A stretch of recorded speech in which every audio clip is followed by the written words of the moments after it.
Shalom, damai di hati. Saya Pendeta Tony Daud Kaunang, Koordinator Bidang Pelayanan Ajaran dan Tata Gereja Sinode Gemim.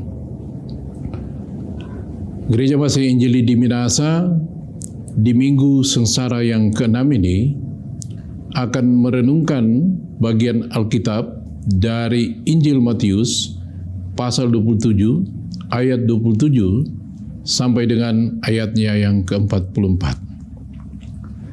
Saudara-saudara yang seiman dalam Yesus Kristus, untuk memahami Injil Matius, maka kita perlu mendengar apa kata Yesus dalam Matius 11 ayat 13. Yesus berkata, "Sebab semua nabi dan kitab Taurat bernubuat hingga tampilnya Yohanes." Artinya bahwa dari Maleaki sampai Yohanes tidak ada nabi yang menyampaikan firman Tuhan. Nanti setelah Yohanes baru ada nabi atau Yohanes dianggap nabi menyampaikan kehendak Tuhan atau nubuatan yang diinspirasikan oleh Tuhan Allah. Waktu antara Nabi Maleaki sampai dengan Yohanes Pembaptis itu kurang lebih terjadi 400 tahun. Atau dalam istilah hermeneutik itu disebut intertestament period atau masa antara Perjanjian Lama dan Perjanjian Baru. Di masa 400 tahun ini, banyak sekali buku-buku, banyak sekali tafsiran-tafsiran Taurat atau tafsiran-tafsiran kitab suci Perjanjian Lama yang mempengaruhi cara pikir dan cara hidup dari orang-orang Yahudi.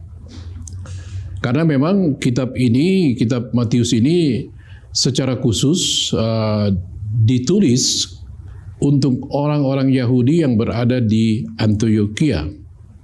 Nah, buku-buku itu berisi sebenarnya tentang sejarah gerakan sosial politik, budaya, keagamaan, ya, seperti kitab sejarah yang ditulis oleh Yosefus, ada kitab Makabi, ada kitab Talmud dan kitab Misna. Nah, kitab Talmud dan kitab Misna ini adalah tafsiran dari ahli-ahli Taurat terhadap Torah, terhadap Pentateuch. Dan ada juga kitab-kitab apokripa dan buku-buku pseudonim yang lain. Nah, kitab sejarah Yakobus itu menceritakan tentang Yesus Kristus dari perspektif sejarah. Jadi dia melihat Yesus Kristus itu dihukum mati oleh karena pemberontakan. Dia tidak mengakui bahwa Yesus Kristus itu adalah anak Allah. Lalu kitab Makabi. Kitab Makabi sebenarnya itu sejarah perjuangan bangsa Yahudi, orang Yahudi yang melawan penjajahan Syria, yang juga sebenarnya Syria Raja Antiochus Epifani itu sangat dipengaruhi oleh Romawi, Yunani. Nah, di masa pemerintahan itu, masa pemerintahan Syria di bawah kepemimpinan Raja Antiochus Epifani, dia mau menerapkan agama Helenisme. Oleh karena itu, dia menghancurkan bait Allah. Tempat ibadah orang Israel, bait suci, mesbah-mesbahnya ditaruh babi, ya misalnya. Lalu dia melarang ibadah-ibadah orang Yahudi. Dia melarang sunat. Oleh karena itu, orang-orang Yahudi melakukan pemberontakan. Pemberontakan dipimpin oleh keluarga Makabi dan keluarga-keluarga Yehuda. Nah, pada waktu itu, orang Yahudi ini memenangkan pemberontakan. Sehingga kitab ini mengisahkan bahwa ada kemenangan oleh karena pemberontakan Yahudi terhadap penjajahan Syria di bawah Kaisar Antiochia Epifani itu. Yang ketiga, ada juga kitab-kitab apokrifa. Kitab-kitab apokrifa ini adalah kitab-kitab yang menceritakan tentang peristiwa-peristiwa sejarah orang Yahudi yang tidak ditulis dalam kitab Perjanjian Lama. Contohnya ada cerita sejarah tentang Susana, ada cerita Hikmat Salomo, ada buku 1-2 Esdras, ada tambahan kitab Esther. Nah, kitab-kitab apokrifa ini tidak ada dalam kitab kita, Gereja Protestan, tapi ada di dalam Alkitab Gereja Katolik. Itu buku-buku yang mempengaruhi pikiran-pikiran cara pandang orang Yahudi pada waktu intertestament period atau periode antara dari Perjanjian Lama kepada Perjanjian Baru.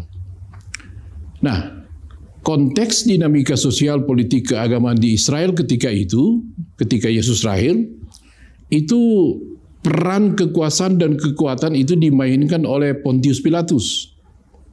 Pontius Pilatus ini adalah gubernur, wali negeri di Samaria Yudea yang ditempatkan oleh Kaisar Roma, Kekaisaran Romawi.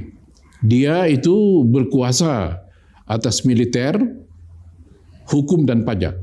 Ada Herodes, raja di Samaria Yudea itu, tapi Raja Herodes itu tidak berkuasa atas hukum, militer dan pajak.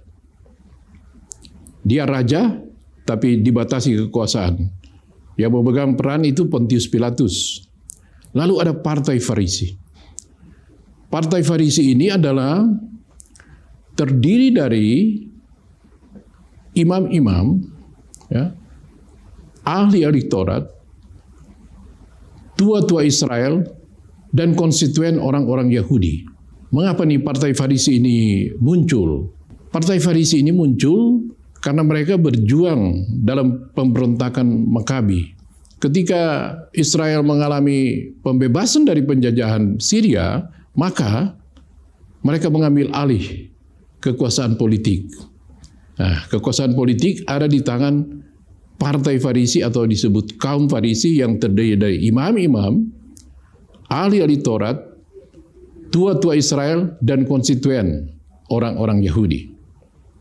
Nah, di dalam Partai Farisi ini ada kaum Saduki.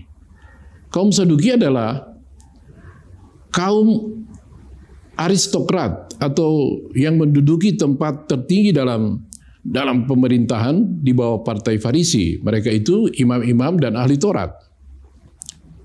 Lalu ada kaum Esen. Ini yang menarik ini kaum Esen ini. Kaum Esen ini adalah ahli-ahli Taurat yang tidak mau masuk dalam atau tidak mau terlibat dalam politik praktis. Ahli-ahli Taurat kaum Esen inilah sebenarnya yang mengajarkan Yesus tentang Taurat di Bait Allah. Kaum Esen ini kemudian mereka hidup mengembara dan hidup seperti biarawan dalam satu komunitas di luar kota Yerusalem. Dikatakan ada yang hidup di padang gurun. Atau kaum Esen ini juga disebut kaum Qumran. Kaum Qumran ini mereka sangat berjasa terhadap penulisan kembali, ya, penulisan kembali kitab suci dalam bahasa Ibrani dan dalam bahasa Arab. Karena dominasi hegemoni dari kekuatan politik Romawi, maka dikhawatirkan ini buku-buku yang tercatat atau buku-buku kitab suci dalam bahasa Ibrani dan Aram ini akan punah. Nah, mereka menulis di dalam gulungan-gulungan, ya, Alkitab atau kitab suci Perjanjian Lama dalam gulungan-gulungan, lalu mereka menyimpan di gua-gua di sekitar Laut Mati, di Qumran. Nah, pada tahun 1947, ada penemuan dari seorang gembala, anak gembala, menemukan nih gulungan-gulungan Qumran itu. Dan gulungan Qumran itu sekarang ada di museum di Israel. Jadi ada satu gulungan yang sama persis dengan kitab Yesaya. Gulungan-gulungan Qumran ini membuktikan bahwa Alkitab kita ini memiliki sejarah yang benar, bahwa ada, dan bukti-bukti itu ada dalam gulungan-gulungan itu, atau yang disebut gulungan-gulungan laut mati. Nah, kaum Selot ini juga memainkan peranan di dalam dinamika politik, kemasyarakatan, budaya, dan agama di dalam masyarakat Yahudi. Kaum Selot ini sebenarnya aktivis politik. Mereka berjuang sembunyi-sembunyi. Mereka sebenarnya ingin meneruskan revolusi yang dilakukan oleh keluarga Makabe. Saudara-saudara yang seiman dalam Yesus Kristus, Barabas yang dibebaskan oleh Pilatus adalah kaum Selot. Dia pemberontak. Simon, salah satu murid Yesus, disebut Simon orang Selot, kaum Selot. Dia anggota di partai ini. Nah, kaum Selot ini, mereka mengambil nama Selot dari simbol meterai di Bait Suci dan simbol di Kitab Taurat. Selot. Lalu ada juga kelompok Herodian. Kelompok Herodian ini adalah semacam kelompok orang atau faksi dalam masyarakat Yahudi yang bersimpati kepada Herodes. Bahkan mereka beranggapan bahwa Herodes ini kemungkinan adalah Mesias. Mengapa? Karena Herodes ketika dia menjadi raja, dia membebaskan orang-orang Yahudi beribadah menurut kitab suci mereka. Dia membebaskan melakukan sunat. Dia membebaskan kehidupan beragama menurut keyakinan masing-masing. Dan yang penting adalah dia yang membangun kembali bait suci. Jadi oleh karena itu ada sekelompok orang yang berpandangan, mungkin dia ini Mesias. Kelompok Herodian. Nah, kelompok Herodian inilah juga yang memihak kepada Romawi. Kelompok Herodian ini termasuk yang disebut pegawai-pegawai sipil dari Pontius Pilatus, dari kerajaan Romawi.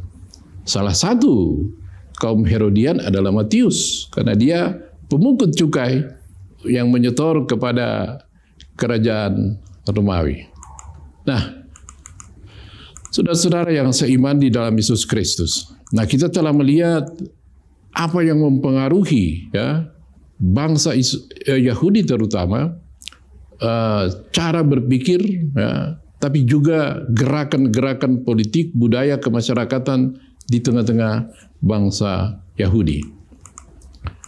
Nah, di masa Yesus Kristus lahir, terjadi apa yang disebut Pax Romana. Dalam bahasa Latin itu, Pax Romana artinya kerajaan atau kekaisaran Romawi yang damai. Karena seluruh jajahan itu tidak ada pemberontakan. Dia menjamin keamanan dengan militer, termasuk di Yehuda dan Samaria yang kita lihat sebagai konteks Injil Matius. Nah, saudara-saudara yang seiman di dalam Yesus Kristus. Jadi konteks Injil Matius secara menyeluruh adalah bangsa Israel, secara khusus bangsa Yahudi, itu berada di bawah kekuasaan dan di bawah jajahan Kekaisaran Romawi. Nah, dominasi Kekaisaran Romawi ini tidak saja secara militer, secara politik, tapi juga mereka mendominasi budaya. Mereka mendominasi ide, mendominasi filsafat, mendominasi bahasa, seni, dan agama. Agama Helenisme. Nah, ini yang terjadi. Oleh karena itu, ada kekhawatiran dari orang-orang Yahudi, terutama ahli-ahli Taurat. Ya, ada kekhawatiran, terutama ahli-ahli Taurat ini. Kalau generasi muda sudah tidak paham lagi berbahasa Ibrani dan tidak paham lagi bahasa Aram, maka dikhawatirkan mereka tidak bisa membaca kitab suci. Padahal orang Yahudi itu cara hidupnya, ya, budayanya, cara keyakinan agamanya sangat ditentukan oleh pemahaman terhadap hukum Taurat, terhadap kitab suci, kitab perjanjian lama. Oleh karena itu, ada 70 ahli Taurat yang melakukan penerjemahan kitab suci PL, perjanjian lama, dalam bahasa Yunani. Nah, itu yang kita sebut Alkitab Septuaginta. Karena Septuaginta LXS itu 70, karena diterjemahkan, yang menerjemahkan itu adalah 70 ahli Taurat. Nah, disitulah kita lihat ada Alkitab Septuaginta. Kita juga telah melihat tadi ada Talmud, ya, tafsiran orang ahli Taurat terhadap Taurat Musa. Nah, konteks inilah yang mempengaruhi Injil Matius. Jadi mengapa konteks budaya Yahudi ini diangkat? Oleh karena memang surat ini ditujukan kepada orang-orang Kristen Yahudi yang ada di Antioquia. Tema Injil Matius, Yesus Kristus adalah Raja, Mesias, ya? Kristus, Raja yang diurapi. Raja diurapi. Ini tema. Keseluruhan kitab Matius ini lebih banyak menekankan kepada Yesus Kristus adalah anak Allah, Raja, Mesias, Immanuel, dan sebagai gelar-gelar sebagai Raja. Oleh karena itu, kalau kita melihat Injil Matius ini dimulai dengan silsilah. Silsilah itu menunjuk bahwa Yesus Kristus adalah keturunan Abraham. Yesus Kristus adalah keturunan Raja Daud. Nah, ini mendukung tema sebenarnya. Karena Markus misalnya menekankan Yesus Kristus sebagai hamba. Karena itu tidak perlu silsilah. Apalagi Injil Matius ditujukan kepada orang-orang Yahudi, maka keterikatan dengan Abraham dengan Daud itu menjadi sangat penting. Ya, mulai dengan silsilah. Nah, saudaraku yang seiman di dalam Yesus Kristus, kitab Injil Matius ini ada banyak kekasan yang mendukung tema Yesus Kristus adalah Raja, adalah Mesias, adalah Kristus, ya. Karena itu ada beberapa istilah yang ada di dalam Injil Matius tidak ada di dalam Injil-Injil yang lain, tidak ada dalam Injil Markus, Lukas, dan Yohanes. Sebagai contoh, istilah kerajaan Allah ada di Injil-Injil semua, tapi istilah kerajaan sorga hanya ada dalam Injil Matius. Kunjungan orang Majus yang datang menyembah Yesus Kristus hanya ada di dalam Injil Matius. Perumpamaan tentang talenta hanya ada di dalam Injil Matius. Yesus Kristus sebagai penggenapan hukum Taurat dalam pasal 5 hanya ada dalam Injil Matius, tidak ada dalam Injil lain. Istilah eklesia, ya, yang ada dalam Matius 16 ayat 18 dan Matius 18 ayat 17 hanya ada di dalam Injil Matius. Kutipan, ya, Yesaya 7 ayat 14, Immanuel, itu tidak ada dalam Injil lain kecuali dalam Injil Matius. Dan yang paling menarik, paling banyak kutipan perjanjian lama dalam baik kitab-kitab Injil maupun surat-surat dalam perjanjian baru itu adalah Injil Matius. 130 kali 30 ayat kutipan.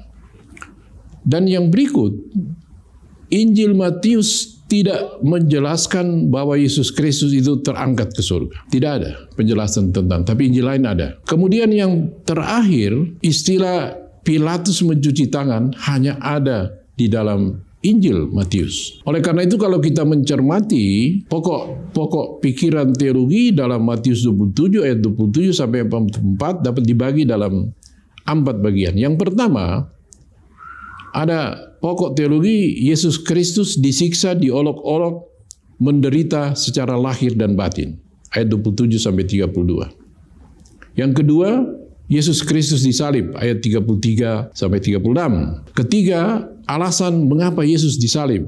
Ayat 37 sampai 38. Keempat, reaksi terhadap Yesus Kristus di kayu salib. Ya, dihujat, diolok-olok, dan dicela. Nanti kita uraikan tema-tema teologi ini, pokok-pokok teologi dalam eksposisi. Nah, saudaraku yang seiman dalam Yesus Kristus, Yesus diceritakan mulai dari gedung pengadilan wali negeri. Dari gedung pengadilan wali negeri ini, Yesus Kristus itu dikawal oleh 600 tentara. Jadi kalau kita melihat ada istilah serdadu dalam bahasa Yunaninya stratiotes, itu prajurit tentara. Ada istilah pasukan. Pasukan itu istilah dalam bahasa Yunani speira. Speira itu adalah 1/10 dari legiun Romawi.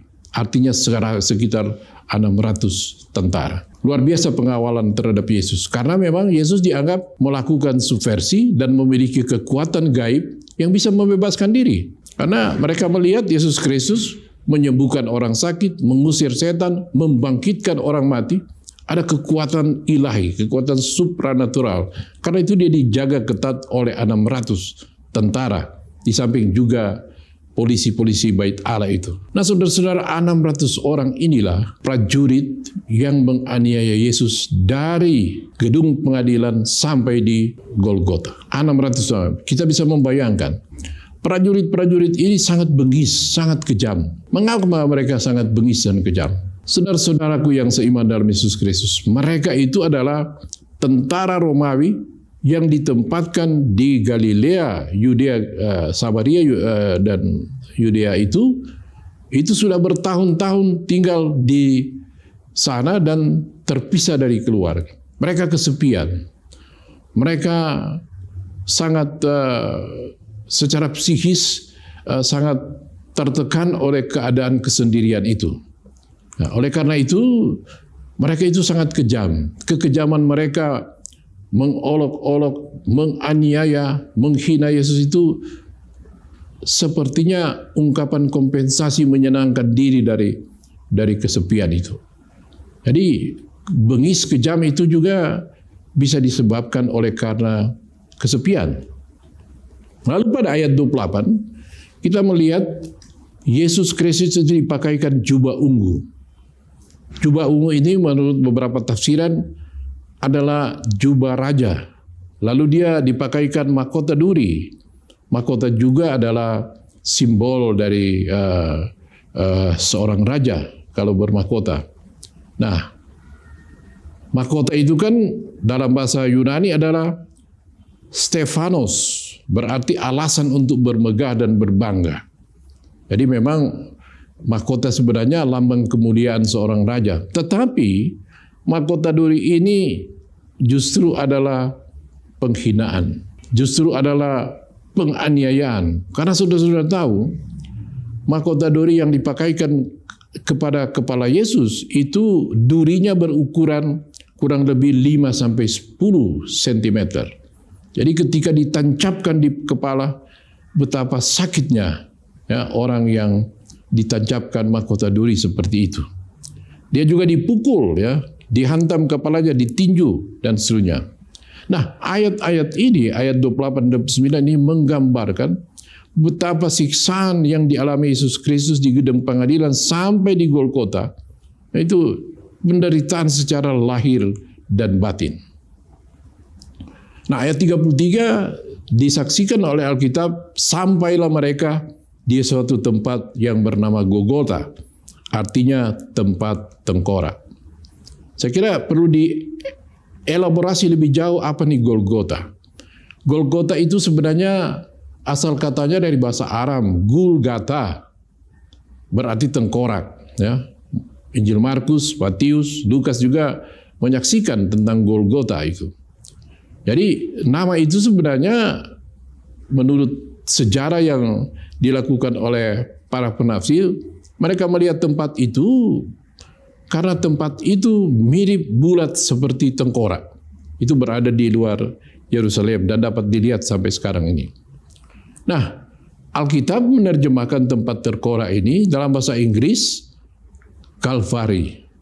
Jadi Golgota, ya, Kalvari itu sama, tempat tengkorak di mana Yesus disalibkan. Tapi juga dalam istilah medis, Kalvaria itu adalah tengkorak, bagian tengkorak yang melindungi otak manusia. Ya. Nah, itulah tempat di mana Yesus disalibkan. Nah, saudara-saudaraku yang seiman dalam Yesus Kristus, Golgota itu, tengkorak itu adalah simbol kematian. Kematian yang menggenaskan, karena memang hukuman salib di Bukit Golgota itu adalah penghukuman bagi orang yang melakukan kejahatan luar biasa. Dan orang yang digantung itu menderita luar biasa. Menurut para ahli sejarah Alkitab mengatakan ada yang berminggu-minggu baru mati, sampai kering. Jadi kehabisan darah, kehabisan air, mati sungguh menyiksakan. Tapi itulah jalan Yesus Kristus dalam rangka menyelamatkan saudara-saudara dan saya. Oleh karena itu, Filipi pasal 2 ayat 6-8 menyaksikan begini. Yesus Kristus yang rela mati di kayu salib itu, walaupun dalam rupa Allah, tidak menganggap kesetaraan dengan Allah itu sebagai milik yang harus dipertahankan, melainkan telah mengosongkan dirinya sendiri dan mengambil rupa seorang hamba dan menjadi sama dengan manusia. Dan dalam keadaan sebagai manusia, ia telah merendahkan dirinya dan taat sampai mati, bahkan sampai mati di kayu salib, di Golgota, di Kalvari, di Bukit Tengkorak. Nah, Ibrani juga menyaksikan bahwa Kristus hanya mati satu kali saja, mengorbankan dirinya untuk menanggung dosa banyak orang, menanggung dosa saudara dan saya. Sesudah itu, ia akan menyatakan dirinya sekali lagi tanpa menanggung dosa untuk menganugerahkan keselamatan kepada mereka yang menantikan dia. Nah, Golgota, Kalvari, Bukit Tengkorak itu adalah tempat Abraham mempersembahkan putranya kepada Tuhan Allah. Jadi Kejadian 22 ayat 14 mengatakan Abraham pun menyebut tempat itu, ya Golgota, Tuhan akan menyediakan, Yehovah Jireh. Bahkan sampai hari ini orang mengatakan di gunung itu Tuhan akan menyediakan. Dan ayat 18 dikatakan, Kejadian 22, dan melalui keturunanmu semua bangsa di bumi akan diberkati. Semua ini karena engkau telah menaati perkataanku. Nah, saudara-saudara yang seiman dalam Yesus Kristus, hal ini berarti bahwa perjanjian Tuhan Allah, kasih setia Tuhan Allah kepada Abraham sebagai bapa orang beriman dan kita orang beriman, berlaku sampai saat ini, berlaku untuk saudara-saudara dan saya juga. Nah, ada seorang komentator, penafsir yang mengatakan, Pendeta John MacArthur mengatakan dia mengalegorikan ini. Dalam konteks sekarang ini, tengkorak itu, dia mengatakan adalah tempat yang melindungi otak manusia.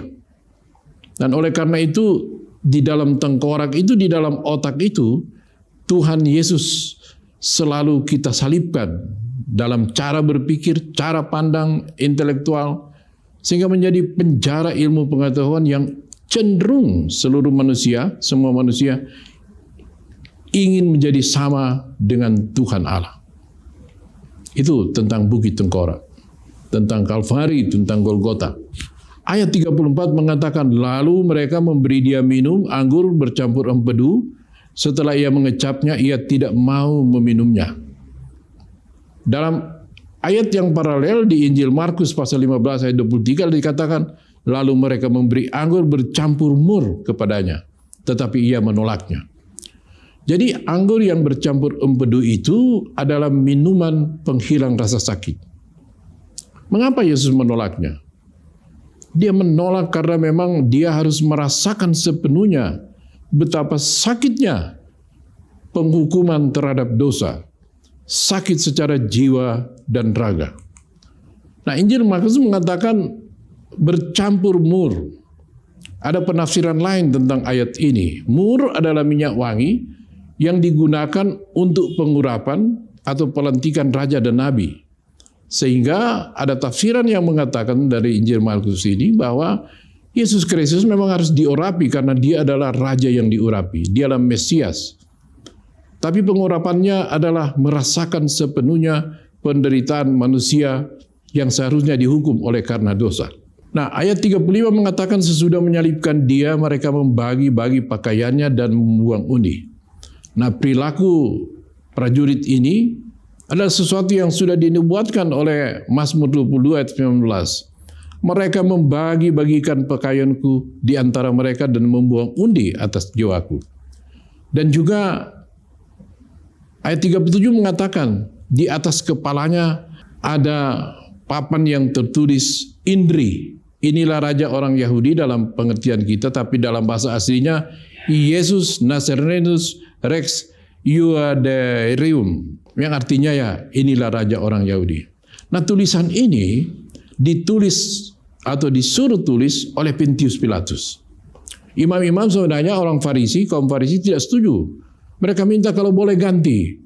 Ganti bagaimana? Ganti tulis ia mengaku raja orang Yahudi. Namun ditolak oleh Pontius Pilatus.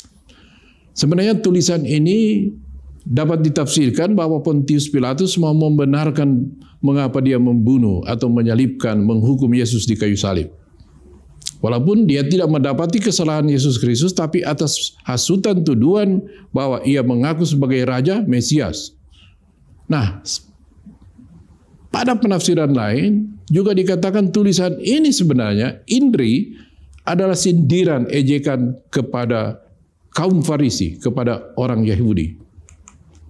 Lalu ayat 38 mengatakan bersama-sama dengan dia disalibkan dua penyamun, seorang di sebelah kanan dan sebelah kiri. Injil paralel, ayat paralel dalam Injil Lukas dan Injil Yohanes mengatakan, Markus, bahwa dia tersalib di antara pemberontak-pemberontak. Markus mengatakan ia terhitung di antara orang-orang durhaka. Ini juga pemenuhan, penggenapan nubuat Nabi Yesaya dalam Yesaya 53 ayat 12. Ia terhitung di antara pemberontak-pemberontak sekalipun menanggung dosa banyak orang dan berdoa untuk pemberontak-pemberontak. Kemudian orang-orang yang lewat di sana menghujat. Jadi orang-orang yang lewat itu orang-orang Yahudi kebanyakan yang datang dari diaspora untuk merayakan perayaan Paskah Israel. Jadi rupanya Bukit Tengkorak ini, Golgota ini berada di jalan raya di mana berlulu lalang orang-orang Yahudi kebanyakan. Jadi mereka menghujat Yesus. Ya, mereka blasfemi dalam bahasa Yunani, menghujat, mencelah. Juga imam-imam, kepala, ahli Taurat, tua-tua, dari kelompok Farisi ini juga mengolok-olok, ya. Mengolok-olok, dan Mazmur mengatakan ini sudah dinubuatkan bahwa memang Yesus dalam Mazmur 22 ayat 8 dikatakan semua yang melihat aku mengolok-olok aku. Mereka mencibirkan bibirnya, menggelengkan kepalanya. Bahkan penyamun-penyamun di kiri dan kanan itu juga mencela Yesus, ya. Mencela Yesus. Tapi yang menarik juga dari penyamun ini menurut kesaksian Injil Lukas bahwa salah satu penyamun itu mengakui kesalahannya. Yang mengatakan kita selayaknya memang dihukum sebab kita menerima balasan setimpal dengan perbuatan kita. Tetapi orang ini tidak berbuat sesuatu yang salah, yaitu Yesus Kristus. Karena itu dia minta, Tuhan, ingat aku ketika engkau datang sebagai Raja, sebagai Mesias. Nah, jadi kutipan-kutipan dari Perjanjian Lama sebenarnya Injil Matius mau membuktikan kepada orang-orang Yahudi bahwa Yesus Kristus betul-betul ada penggenapan nubuatan-nubuatan dari Perjanjian Lama. Ini menafikan atau menentang pandangan-pandangan orang Yahudi yang dipengaruhi oleh Talmud dan Mishnah, yang mengatakan Mesias, Raja yang dinantikan bukan seperti Yesus. Nah, Injil Matius sebenarnya mau mengkanter bahwa tafsiran Talmud terhadap Taurat, tafsiran Mishnah terhadap Taurat dan Perjanjian Lama itu tidak sesuai dengan Taurat yang sesungguhnya, dengan kitab-kitab Nabi. Karena itu dia mengutip peristiwa penyaliban itu, dia mengutip Perjanjian Lama. Dia mengutip nubuatan-nubuatan Nabi-Nabi. Nah, tema teologis dari Matius 27 ayat 27 sampai 4 adalah, kalau kita lihat proses penangkapan, penyaliban Yesus Kristus, penganiayaan, ini sebenarnya teologinya ada 3. Injil Matius mau menggambarkan bahwa kekerasan manusia terhadap Yesus Kristus itu kunci sebenarnya menuju perdamaian. Yesus rela menerima dianiaya ya, dengan kekerasan, karena untuk itulah jalan atau kunci menuju pendamaian. Yang kedua, gambaran penderitaan sengsara Yesus Kristus itu juga kunci ya, menuju penyembuhan dan penebusan. Ya, kita tahu bahwa Yesus Kristus menebus dosa karena mati secara menggenaskan, secara menderita. Kemudian kematian Yesus Kristus juga adalah kunci menuju kehidupan yang kekal. Oleh karena itu, dia bangkit. Ya. Kalau dia tidak mati, dia tidak bangkit. Ya. Kebangkitan itu mengalahkan maut. Iblis yang menguasai maut dan dia mengalahkan itu. Dia mengalahkan dan bangkit. Karena itu, kita yang beriman kepada Yesus Kristus memiliki keyakinan bahwa Yesus mengatakan, "Akulah jalan, kebenaran, dan hidup. Tidak ada seorang pun yang sampai kepada Bapa tanpa melalui aku, tanpa melalui jalan-jalan yang dia tunjukkan, yaitu kerelaan, kesabaran, kepasrahan, ya, kesetiaan, melakukan kehendak Tuhan, walaupun lewat penderitaan, mati, tapi bangkit dan naik ke surga."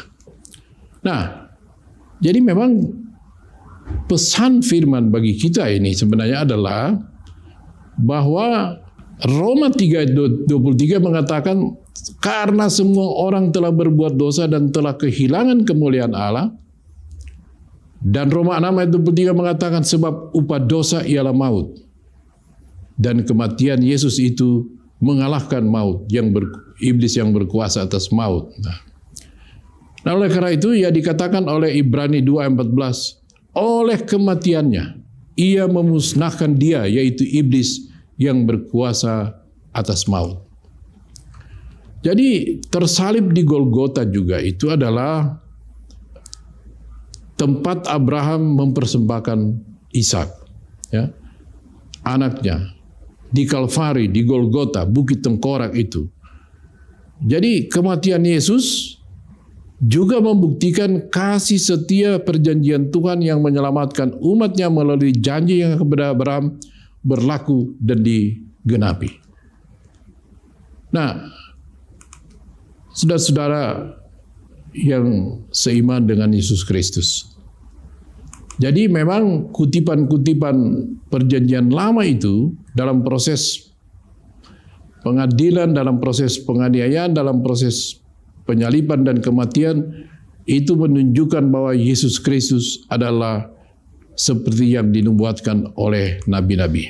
Ada yang menarik dari relevansi, kalau kita mau merelevansikan dalam konteks kontemporer. Saudaraku yang seiman dalam Yesus Kristus, konteks kontemporer kita adalah dalam semua aspek kehidupan kita, di segala zaman menurut kesaksian sejarah, ya, itu adalah persoalan yang terjadi di antara manusia itu karena ya, ada dinamika kekuatan di dalam diri manusia. Pertempuran antara roh dan keinginan daging. Oleh karena itu, mari kita lihat apa kata firman tentang itu, ya. Bahwa firman Tuhan mau mengatakan dalam Yakobus 4 ayat 1, dinamika itu ya terjadi pertempuran di dalam diri manusia. Karena itu Yesus Kristus berkata, ya, dia mengatakan berjaga-jagalah dan berdoalah. Karena roh memang penurut, tetapi daging lemah. Jadi daging kita yang menjadi titik kelemahan kita. Nah, manusia sepanjang sejarah, saudara-saudara dan saya, selalu menghendaki kekuatan dan kekuasaan. Karena apa? Karena dengan kekuatan dan kekuasaan, kita berasumsi dapat menyelesaikan berbagai persoalan, dapat menutupi berbagai kelemahan hidup. Ya, oleh karena itu, banyak orang memiliki obsesi atau keinginan yang kuat untuk memiliki kekuatan dan kekuasaan. Tetapi secara psikologi, jadi obsesi yang berlebihan menjadi obsesif, dan obsesi yang menjadi obsesif adalah gejala gangguan kejiwaan. Nah, ini yang kita perlu ketahui, bahwa kalau kita terlalu berobsesi tinggi itu, maka akan terjadi gejala kejiwaan yang luar biasa. Nah, dalam konklusi yang dapat kita simpulkan adalah, dalam relevansi ini adalah,